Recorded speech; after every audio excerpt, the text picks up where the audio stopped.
Dans une quinzaine d'années, l'aéroport de Sion fêtera son siècle d'existence. Un âge vénérable pour un aéroport dans les Alpes. C'est en 1933 qu'Édouard Mussler filmait les premiers atterrissages.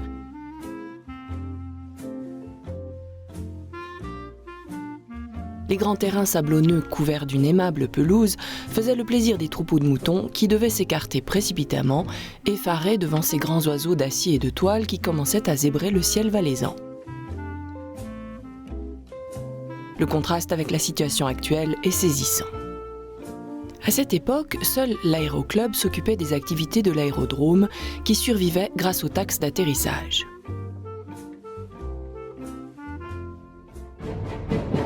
Voici une image insolite datant de la période d'avant-guerre, où le futur général nazi Ernst Udet avait fait le déplacement en terre valaisanne pour tenter un atterrissage sur glacier, sans succès. Le climat exceptionnel du Valais central a valu au terrain de Sion d'être en 1951, durant 2 semaines, le plus actif aéroport du pays. Swissair avait détourné tous ses vols vers la capitale valaisanne en raison d'un brouillard persistant sur tout le plateau suisse. 3000 passagers ont transité par Sion, avec tout ce que cela implique en transport terrestre pour la suite. La commune a voulu ensuite attirer l'armée pour développer l'aérodrome. Les militaires se montrèrent d'abord réticents. Les accords ont été trouvés et malgré bien des péripéties, l'armée est toujours présente de nos jours. Dès 1946, engagé comme premier chef de place, un homme va marquer le destin de l'aéroport de Sion. Hermann Geiger, pilote d'avion et sauveteur. Grâce aux infrastructures de l'aéroport de Sion, il a fondé en 1965 avec Bruno Bagnoux et la collaboration de Fernand Martignoni, la compagnie Air Glacier. Ce qu'il faut dire, c'est que pour moi, c'était des hommes absolument fantastiques, surtout dans le domaine de leur courage. Parce qu'il faut se reporter en 1957, où finalement, l'avion moins, mais l'hélicoptère était quelque chose d'absolument fou. C'était les premiers essais d'atterrissage en montagne, c'était l'hélicoptère le premier qui osait monter à des altitudes. Envers et contre tout, ils ont dit « on croit au sauvetage en montagne » et défiant même toutes les autorités, ils l'ont fait, ce qu'on ne peut plus aujourd'hui. «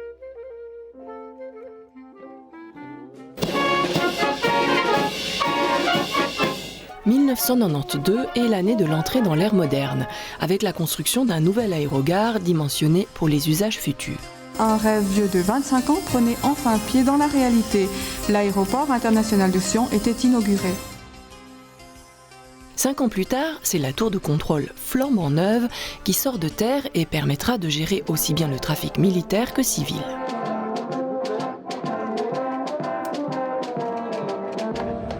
Avec ces 2 nouvelles constructions, et fort de sa piste de 2 km de long, l'aéroport de Sion est armé pour les développements futurs.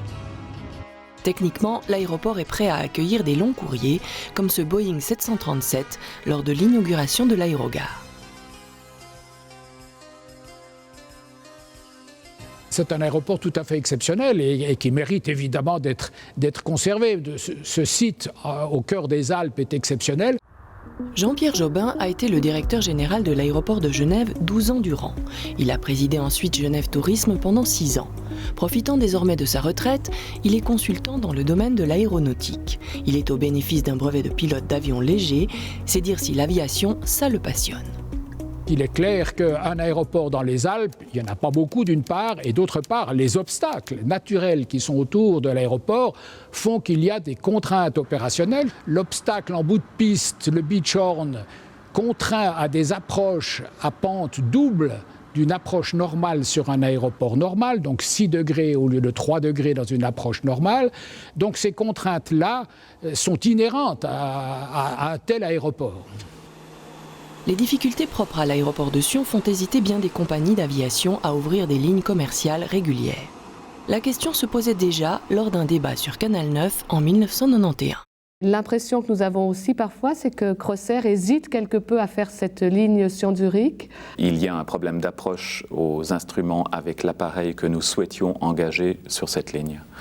Sur la base actuelle de ce qui nous est autorisé avec un avion, nous pourrions opérer un vol uniquement de jour avec des vols à vue. Nous ne pouvons pas nous permettre de démarrer cette opération. Fort heureusement, l'aéroport de Sion s'est vu doté au fil des années d'approches aux instruments, aidant les pilotes à se faufiler entre les montagnes et ouvrant ainsi de nouvelles perspectives. À témoin, l'arrivée de cet Airbus A320, guidé par satellite pour son atterrissage. Ça participe de ce développement civil, ça va permettre à tous les types d'avions de venir s'ils trouvent une clientèle intéressée. Ça fait de l'aéroport de Sion d'être quasiment praticable tous les jours de l'année. Moi, je suis convaincu à titre personnel qu'il y a encore un très grand potentiel. On est à 1h30 des grandes villes européennes. On peut amener très rapidement des gens. On n'a pas besoin d'amener 10 avions par jour ou 20 avions par jour. Marcel Maurer a été président de la ville de Sion durant 8 ans. Ingénieur en électricité de formation, il est libéral et sensible à l'écologie. Son père, au bénéfice d'un brevet de pilote, travaillait à l'aéroport. L'enfance de Marcel a été baignée dans ce milieu aérien. L'aéroport de Sion lui tient à cœur. Je pense que s'il y a même 1000 personnes par semaine qui rejoignent le cœur du Valais, on va peut-être aussi être attractif au niveau de l'aéroport dans un tourisme d'été qu'à mon avis, on n'a encore pas complètement développé en Valais, ou en tout cas, il y a un très gros potentiel. Mais il ne faut pas trop compter sur des lignes commerciales régulières pour autant. Les opérations commerciales, alors soit en ligne régulière, soit en vol charter, sont très coûteuses à mettre sur pied, en termes d'organisation et autres. Ça amène à des frais considérables qui font que les tentatives n'ont jamais pu être pérennes. Alors il y a des opérations ponctuelles, il y a quelques semaines ou quelques samedis, etc. Mais ça ne peut pas être une recette garantie et pérenne pour l'aéroport de Sion.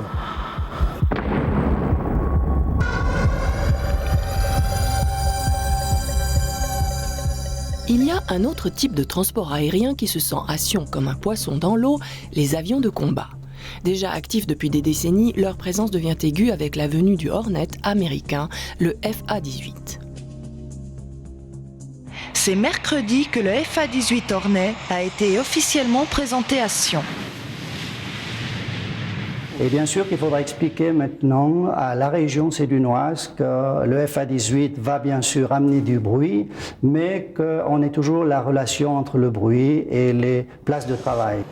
La moitié sud de l'aéroport est militaire. L'aérodrome de Sion était une des 3 bases principales de Suisse. La présence de l'armée était appréciée jusqu'alors pour son apport financier, mais la venue du FA-18 change la donne. Il faut garder une activité militaire aussi raisonnable que possible. Les choses ont changé.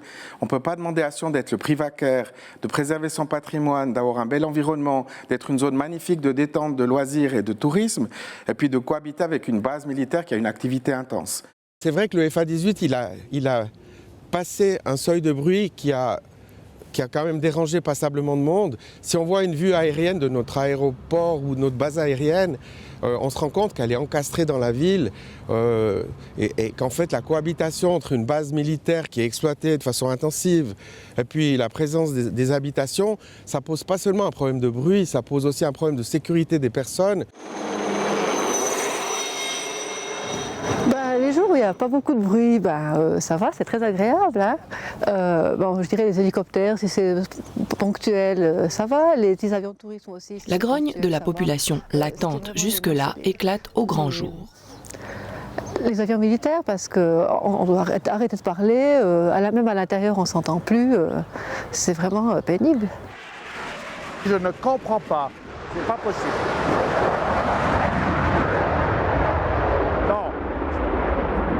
Avouez tout de même que c'est inacceptable de vivre dans des conditions pareilles. Un bras de fer s'engage entre la population riveraine et les autorités. L'association Arras se constitue.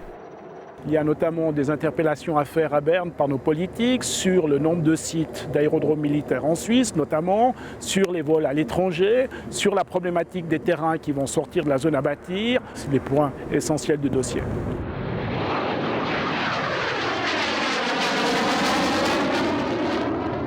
Une annexe concernant les aérodromes militaires est mise en place, ce qui oblige les places d'aviation à délimiter les différentes zones de nuisance sur un plan de zone appelé cadastre du bruit. Cette zone est très réduite. Elle est réduite aux emplacements qui se situent directement à côté de l'aérodrome, donc une zone passablement restreinte par rapport à l'imagination peut-être d'autres personnes ou d'autres éléments. Ce cadastre est contesté par la population. Il a cependant pour conséquence l'insonorisation des habitations proches. Malgré tout, la lutte des riverains s'organise et s'amplifie, allant jusqu'à manifester publiquement son mécontentement à la Planta. Ils étaient 300 personnes selon la police. 300 personnes à exprimer leur opposition au FA-18 et autres Tigers. Ras-le-bol lutte contre un aérodrome de guerre à Sion et le survol du Valais par des avions de combat. Le Conseil fédéral a finalement accepté de recevoir le président de Ras-le-bol, Germain Clavia. Vous n'avez pas de cravate ? Je n'ai pas de cravate. Malgré la décontraction des échanges, la tension est vive. En 2008, une initiative populaire est soumise au vote. Emmenée par Franz Weber, elle a pour but de protéger les Alpes de la pollution sonore. Canal 9 organisait un débat. Franz Weber, à 80 ans, vous partez dans ce nouveau combat. Pourquoi ? Parce qu'on ne peut plus supporter ce bruit dans les régions touristiques. Le Valais ne doit pas subir ça. C'est un scandale. Comment voulez-vous que les forces aériennes soient opérationnelles si on ne leur donne pas la possibilité de s'entraîner ? Les gens viennent pour la beauté du pays, pas pour le bruit. Vous comprenez ? Un peu plus d'un Valaisan sur deux rejette l'initiative de Weber. Si les riverains de l'aérodrome de Sion disent oui à Franz Weber, le reste du Valais rejette nettement l'initiative. Vous allez agir ? Comment ça va se passer ? Bon, écoutez, moi je n'ai pas de fusil militaire à la maison, je ne peux pas aller descendre Samuel Schmitt, hein, mais on va quand même essayer de faire quelque chose, de faire de notre mieux. Malgré le plébiscite de la population, l'armée se pose des questions. Les budgets rétrécissent, il faut être pragmatique. Fin 2013, le couperet tombe, la base militaire de Sion fermera. La fermeture de l'aérodrome de Sion est confirmée. C'est la décision du département fédéral de la Défense. En Valais, les réactions sont nombreuses. Les avis sont bien sûr partagés. L'aviation militaire quitte, ni plus ni moins, la capitale valaisanne. Il n'est même plus question d'aérodrome de réserve. Le Valais est aussi un canton pour le tourisme et tout ça au Valais, ça ne va pas. Mais l'armée n'est pas prête, nous n'avons pas l'argent pour la subvention d'un aéroport qu'on n'a pas besoin. On craint pour l'avenir de l'aéroport, qui se voit privé de la manne financière de l'armée. Autant dire que sans l'armée, les collectivités publiques passeront à la caisse au moins 8 millions par an, rien que pour les frais d'exploitation. À la charge de qui ? Finalement, la décision est un peu adoucie. Avec la surveillance qui s'étend à 24 heures sur 24, la base de dégagement sera maintenue. Sion deviendra alors un aéroport de dégagement avec des compensations à la clé. Confédération Valais, un accord gagnant-gagnant. C'est clairement un avantage du point de vue du canton puisqu'on a sauvé un centre de formation et les emplois qui y sont liés. Enfin, le nouveau chef du département de la Défense est un Roman. Le Vaudois Guy Parmelin pourrait être un atout pour la base aérienne valaisanne.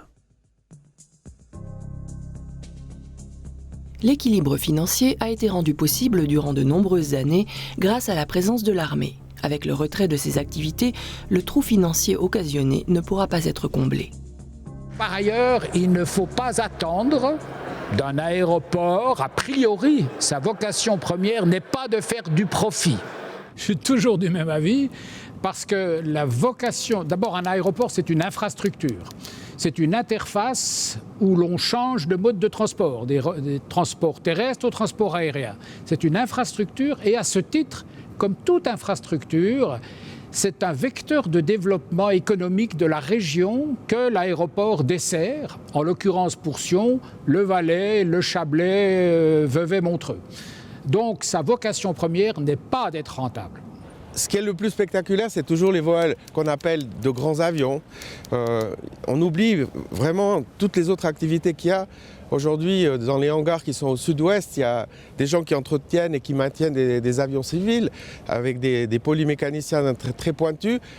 Il y a vraiment une richesse d'activités qui font vivre l'aéroport. Le but, ce n'est pas de générer à tout prix du bénéfice, c'est plutôt de rendre un service au canton sur le plan économique avec le meilleur résultat possible. Un aéroport, si l'on ne prend en considération que les frais d'exploitation, ne peut espérer être équilibré qu'à partir de 500 000 passagers par année environ. Donc Sion en est bien loin.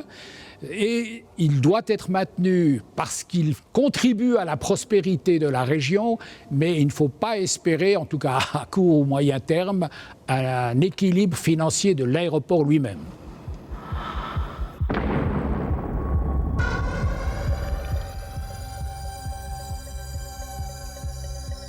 La compagnie valaisanne a récemment annoncé l'arrêt de son offre au départ des aéroports de Sion et de La Chaux-de-Fonds.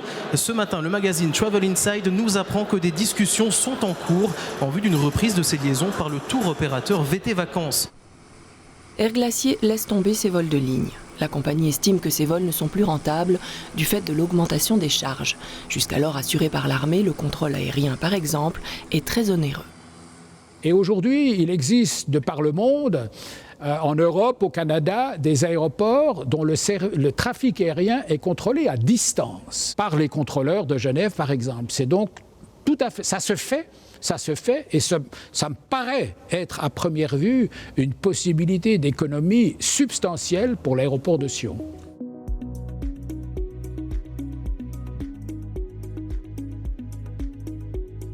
Ce qui maintient une belle activité à l'aéroport, ce sont les récents hangars au sud-ouest du site qui attirent fortement une autre forme d'aviation. Aujourd'hui, l'association des usagers de l'aéroport a créé une task force pour y défendre ses intérêts, mais pas seulement.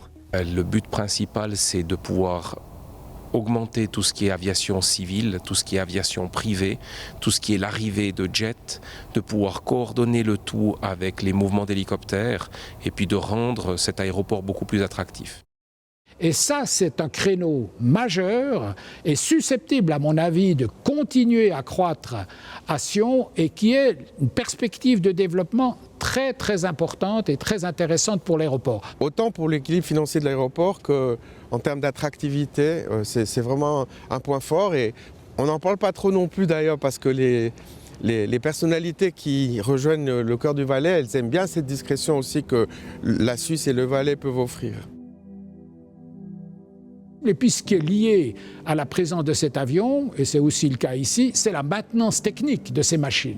Et ça, c'est un facteur très très important parce que les firmes suisses, il y en a quelques-unes, sont très cotées dans le monde. Et par ailleurs, leur grand atout, c'est le respect des délais. Le respect du planning est un élément essentiel et pour le client, c'est un élément déterminant.